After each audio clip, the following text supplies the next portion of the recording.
जलवायुर परिवर्तन आज समग्र विश्वपाई एक समस्या भाव में उभा होइछि। वर्षार अनियमितता फल अनेक समय फसल नष्ट होबार संभावना सृष्टि करिछि। फलतः मानव समाज पई खाद्य समस्या सृष्टि होबार आशंका देखा जाइछि। तेणु समग्र विश्वपाई स्वल्प जल फसल उत्पादन आज जरूरी हो सारिछि। स्वल्प जल बढ़ुवा एमिति एक फसल है मांडिया। मांडिया चाष जेकोसी चाष जमी करा जाई परिबो। एपरिकी ढालू चाष जमी मध्य मांडिया चाष करा जाई परिबो। यह एक पुष्टिकर खाद्य एवं निरोग भाव में बंचिबाकू मांडिया खाइबा नित्यांत आवश्यक। किंतु अतीतरे लोकमानक मनरे एक धारणा थिला जे मांडिया केवल गरीब लोकंक खाद्य। तेणु मांडिया चाष धीरे धीरे ओडिशारू लोप पाई आसुथला। किंतु स्वेच्छासेवी अनुष्ठान प्रगतिर प्रचेष्टारे कोरापुट जिले में मांडिया चाष पूर्ववत रहिथिला। ये जो मांडिया चाष प्रणाली चली एटा मुख्यतः आदिवासी माने ही आपको चाष करुले आउ सेमानकर गोटे स्टेपल फूड हिसाब रे जो चाउल रे मिसेकी खाद्य सामग्री करके खाउतले। धीरे धीरे मांडियार लोप होबाकू बसतिला। सरकार तरफ विभिन्न प्रकार चाषी को जो प्रोत्साहन दिया जाउची वर्तमान विपुल मात्रा मांडिया चाष करा जाउची। मांडिया रे अनेक पुष्टिसार रहिथिबा जुगु अनेक रोगर उपशम पई डाक्टर माने याकू बहुल भाव में खाद्य आकार में व्यवहार करने को परामर्श देउछंती। तेणु मांडिया उत्पादन पई समग्र विश्व आज व्यग्र। एही समस्या को हृदयंगम करी मांडिया चाषर उन्नति पई ओडिशा राज्य सरकार गठन करिसंती ओडिशा मिलेट मिशन। सेथिपई राज्य सरकार विभिन्न जिलार चाषी मानंकु मांडिया चाष करिबा पई प्रोत्साहन दे आसुछंती। This program is a unique program because it has been working not only on the increase in production, which is generally what is the focus of agriculture department, but this program is actively trying to revive back millets in plates. Program started with 30 blocks and as a process of consultation with civil society, one of the organizations was also Pragati, which were already working with farmers to revive millets back. And a program is working to make sure that farmers get most of the prizes and farmers get as much benefit as possible. मांडिया चाष उपरे सरकारक योजना विषय लोकमानक सचेतन करिबा पई प्रगति पक्षरु सचेतनता रथ निर्माण करा जायछि। एही सचेतनता रथ को विभिन्न ग्रामगुडी को नहीं मांडियार उपकारिता विषय लोकंको सचेतन करा जाउछि। पूर्वर कोरापुट जिले में मांडिया चाष करा जाउथला। कारण कोरापुट एक आदिवासी बहुल जिला एवं मांडिया एही जनजाति मानकर प्रधान खाद्य थिला। किंतु मांडिया चाष को सेपरि गुरुत्व दिया जाउ नथिला। चाषी माने मांडिया को समानकर अव्यवहृत जमी रे सरल भाव में बुणी देउथिले। तेणु उत्पादनर परिमाण आशातीत नथिला। प्रगति 2009 मसीह सघन प्रणाली रे मांडिया चाष आरंभ करथिले। मांडिया चाष को व्यापक कलु कोरापुट जिले में। तो मांडिया चाषर बहुत बढ़ी। बहुत सारा जमी रे लोक जो छाड़ी आसते मांडिया चाष करवा से मांडिया चाष को पुणी थे आपणई। आ सरकार जेहेतु सुविधा रही से किसी प्रोत्साहन राशि मिलूँ आउ मिनिमम सपोर्ट प्राइस व सर्वनिम्न सहायक मूल्य मिलूँ। तो से आगभर होती। मांडिया उत्पादन को बढ़ावा उद्देश्य प्रगति पक्षरु विभिन्न पदक्षेप मान नियागला। जैविक उपाय रे धाड़ी रुआ पद्धति रे मांडिया उत्पादन पई हिताधिकारी माननकु प्रशिक्षण दियागला। प्रथमे बिहन को विशोधन करने को पड़ी थाए। 1 लिटर गोमूत्र रे 4 लिटर पानी मिसेई बिहन को सही मिश्रण भितर पकई दिया जाए। पकई देला परे अदरकारी शस्य सबु ऊपर को उठी आसे। ताको बाहर करदेला परे अवशिष्ट शस्य को 20 रु 25 मिनिट पर बाहर कर दे छाई रे सुखई दिया जाए। यह को उपयुक्त बिहन भाव में व्यवहार करा जाय थाए। आमे आग्रो विशोधन न करके नहीं के बुणुतलु। बुणला बेल को अधे गछ छोट होथिला अधे गछ बड़ होथिला आ सिते रोग पोक सब लागुथिला। हमर एबे प्रगतिर आले विशोधन कराइबा को सिखाइले। मांडिया को तली पकाइबा पई गोटे क्षेत्र प्रस्तुत करा जाय थाए। ତଳି ଶଯ୍ୟା ପ୍ରସ୍ତୁତ ପାଇଁ ଭଲ ଭାବରେ ଚାଷ କରାଯାଇଥିବା ଚାଷ ଜମିର ଏକ ପାର୍ଶ୍ୱରେ 5 ମିଟର ଲମ୍ବା ଏବଂ 1 ମିଟର ଓସାରର ଗୋଟିଏ ପଟାଳି ପ୍ରସ୍ତୁତ କରିବାକୁ ପଡ଼ିଥାଏ। ଏହାର ଉଚ୍ଚତା 1 ସେଣ୍ଟିମିଟର ହେବା ଦରକାର। ତଳି ଶଯ୍ୟା ପ୍ରସ୍ତୁତ ହେବା ପରେ ସେଥିରେ ଭଲ ଭାବରେ ଜିଆ ଖତ ପ୍ରୟୋଗ କରାଯାଏ। ଏହାପରେ ବିହନ ବୁଣିବା ପାଇଁ ଧାଡ଼ି ଧାଡ଼ି କରି ଗାର ଟଣାଯାଏ।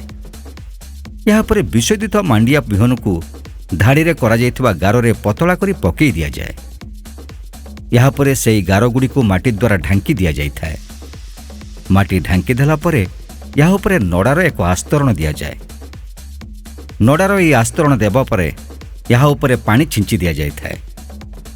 ଏହି ପ୍ରକାରର ମାଣ୍ଡିଆ ଚାଷ କରିବା ପାଇଁ ଗୋଟିଏ ଏକର ଚାଷ ଜମି ପାଇଁ 0.5 କେଜି ବିହନ ଆବଶ୍ୟକ ହୋଇଥାଏ। आगु से 5 किलो लेखा सब यूज करथिले एकर पिछा। एबे किंतु हमर एसएमआई पद्धति रे गोटे 500 ग्राम रे गोटे हमर एकर हेई पाउची। तଳି ଉଠିବାର 10 ରୁ 15 ଦିନ ମଧ୍ୟରେ ଏହି ତଳିଗୁଡ଼ିକୁ ପ୍ରସ୍ତ କରି ଉଠାଇବାକୁ ପଡ଼ିଥାଏ। ଏହାକୁ ନେଇ ଚାଷ ଜମି ମଧ୍ୟରେ ଧାଡ଼ି ଧାଡ଼ି କରି ରୋପଣ କରାଯାଇଥାଏ। ଆଗରେ ବୁଣୁଥିଲୁ ସାର୍, ବୁଣୁଥିଲୁ କିଛି ହେଉନଥିଲା, କେଉଁଟା ଗଜା ହେଉଥିଲା, କେଉଁଟା ମରି ଯାଉଥିଲା। ପ୍ରଗତି ସାର୍ ମାନେ କହିଲାରୁ ଆମେ ଥଳି କରିକି ଏବେ ଲଗାଉଛୁ ସାର୍। ମାଣ୍ଡିଆକୁ ରୋପଣ କରିବା ପୂର୍ବରୁ ଚାଷ ଜମିକୁ ଭଲ ଭାବରେ ଚାଷ କରି ସେଥିରେ ମଇ ଦିଆଯାଇଥାଏ। ଏହାପରେ ମାପ କରି ଦଉଡ଼ି ଟାଣି ମାଣ୍ଡିଆର ଚାରାଗୁଡ଼ିକୁ ଧାଡ଼ି ଧାଡ଼ି କରି ରୋପଣ କରାଯାଇଥାଏ। ଏହି ପ୍ରକାରର ଧାଡ଼ି କରି ରୋପଣ କରିବା ଦ୍ୱାରା ପର୍ଯ୍ୟାପ୍ତ ପରିମାଣର ବାୟୁ ଏବଂ ଆଲୋକ ପାଇ ଗଛଗୁଡ଼ିକ ହୃଷ୍ଟପୃଷ୍ଟ ହୋଇ ବଢ଼ିଥାଏ। ଏହାଫଳରେ ଅଧିକ ମାଣ୍ଡିଆ ଉତ୍ପାଦିତ ହୋଇଥାଏ। ଆଜି କୋରାପୁଟ ଜିଲ୍ଲାର ନନ୍ଦପୁର ବ୍ଲକରେ ଏହି ଧାଡ଼ି ରୁଆ ପଦ୍ଧତି ଦ୍ୱାରା ବହୁଳ ପରିମାଣରେ ମାଣ୍ଡିଆ ଚାଷ କରାଯାଉଛି। ତଳି ରୋପଣ କରିବାର 15 ରୁ 20 ଦିନ ପରେ ଅନାବନା ଘାସଗୁଡ଼ିକୁ ଚାଷ ଜମିରୁ ଉପାଡ଼ି ଦିଆଯାଏ। ଆଧୁନିକ ଚାଷ ପ୍ରଣାଳୀରେ ଘାସ ବାଛିବା ପାଇଁ ପ୍ରଗତି ପକ୍ଷରୁ ଘାସ ବଛା ଯନ୍ତ୍ର ସବୁ ଯୋଗାଇ ଦିଆଯାଇଛି। ମାଣ୍ଡିଆକୁ ଧାଡ଼ି ଧାଡ଼ି କରି ରୋପଣ କରାଯାଇଥିବାରୁ ଏହି ଘାସ ବଛା ଯନ୍ତ୍ରଟିକୁ ଚଳାଇବାରେ ସହଜ ହୋଇଥାଏ। ଏହାକୁ ଧାଡ଼ି ମଝିରେ ଚଳାଇବା ଦ୍ୱାରା ଅନାବନା ଘାସଗୁଡ଼ିକ ସେହି ସ୍ଥାନରେ ପୋତି ହୋଇଯାଏ। ଏହି ଯନ୍ତ୍ରଟି ଚଳାଇବା ଦ୍ୱାରା ମାଟି ମଧ୍ୟ ହାଲକା ହୋଇଥାଏ। ମାଟି ଭିତରେ ଘାସଗୁଡ଼ିକ ପୋତି ହୋଇଯିବା ଦ୍ୱାରା ଏହା ଜୈବିକ ଖତ ଭାବରେ କାମ କରି ମାଟିର ଉର୍ବରତା ବଢ଼ାଇଥାଏ। ଘାସ ବଛା ଯନ୍ତ୍ର ଚଳାଇ ସାରିଲା ପରେ ଏଥିରେ ହାଲକା ଭାବରେ ମଇ ଦିଆଯାଇଥାଏ। ଏହାଦ୍ୱାରା ପତ୍ରରେ ଥିବା ଅଂଶଗୁଡ଼ିକ ନଷ୍ଟ ହୋଇଯାଇଥାଏ। ଫଳରେ ଗଛଗୁଡ଼ିକ ଭଲ ଭାବରେ ବଢ଼ିଥାଏ। ଘାସ ବଛା ସହିତ ରୋଗପୋକ ଦମନ ପାଇଁ ଗଛଗୁଡ଼ିକରେ ଜୈବିକ ଉପାୟରେ ତିଆରି କରାଯାଇଥିବା ହାଣ୍ଡି ଖତକୁ ସିଞ୍ଚନ କରାଯାଇଥାଏ। ଫଳରେ ମାଣ୍ଡିଆ ଫସଲକୁ ରୋଗପୋକ କବଳରୁ ରକ୍ଷା କରାଯାଇପାରେ। ଏହାର 15 ଦିନ ପରେ ପୁନଶ୍ଚ ସେହିପରି ଘାସ ବଛା ଯନ୍ତ୍ର ସାହାଯ୍ୟରେ ଘାସଗୁଡ଼ିକୁ ସଫା କରିଦିଆଯାଏ। ସେହି ପ୍ରଣାଳୀରେ ଘାସ ବଛା ସରିବା ପରେ ପରେ 1 ମିଲିଲିଟର ହାଣ୍ଡି ଖତରେ 30 ମିଲିଲିଟର ଅନୁପାତରେ ପାଣି ମିଶାଇ ଗଛଗୁଡ଼ିକରେ ସିଞ୍ଚନ କରାଯାଇଥାଏ। ଏହାର 15 ଦିନ ପରେ ପୁନଶ୍ଚ ତୃତୀୟ ଥର ପାଇଁ ଏହି ପ୍ରକ୍ରିୟାରେ ଘାସ ବଛାଯାଇଥାଏ। ଏହାପରେ ସେହି ହାଣ୍ଡି ଖତକୁ ପୁଣି ଥରେ ସିଞ୍ଚନ କରାଯାଇଥାଏ। ପ୍ରଗତି ମାନେ ଶିଖାଇଛନ୍ତି ଲାଇନ୍ ଦାଡ଼ି କରିକି ଲଗାଇକିରି ଉଡ୍ର ମାରିବାକୁ, ଆଉ ଉଡ୍ର ମାରି ସାରିଲା ପରେ ସ୍ପ୍ରେ କରିବାକୁ ଆମର ହାଣ୍ଡି ଖତ।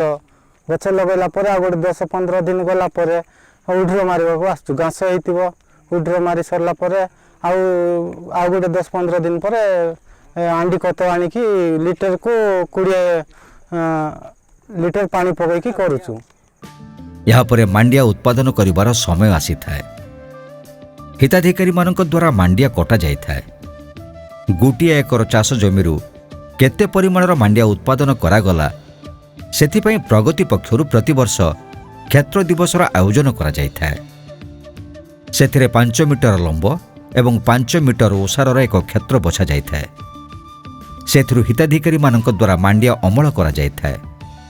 2021 ଡିସେମ୍ବର 7 ତାରିଖ ଦିନ ଏହିଭଳି ଏକ କ୍ଷେତ୍ର ଦିବସର ଆୟୋଜନ କରାଯାଇଥିଲା। ବଛାଯାଇଥିବା କ୍ଷେତ୍ରରୁ ମାଣ୍ଡିଆକୁ ସମ୍ପୂର୍ଣ୍ଣ ଅମଳ କଲା ପରେ ଓଜନ କରାଯାଇଥିଲା। ଦେଖାଗଲା ଏହି 25 ବର୍ଗମିଟର ଚାଷ ଜମିରୁ 9.5 କେଜି ମାଣ୍ଡିଆ ଉତ୍ପାଦିତ ହୋଇଛି। ଅର୍ଥାତ୍ 1 ଏକରରୁ 8 କ୍ୱିଣ୍ଟାଲ ପର୍ଯ୍ୟନ୍ତ ମାଣ୍ଡିଆ ଉତ୍ପାଦିତ ହୋଇପାରିବ।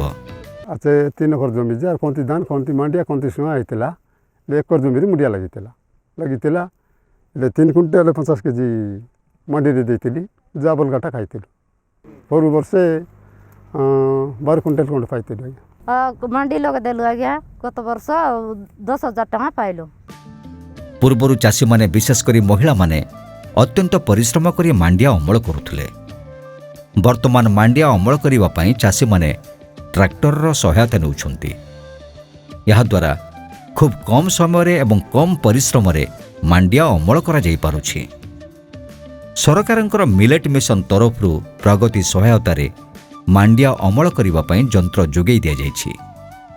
ଏହି ମେସିନ୍ ଦ୍ୱାରା ମହିଳାମାନେ ଅତି ସହଜରେ ମାଣ୍ଡିଆ ଅମଳ କରିପାରୁଛନ୍ତି।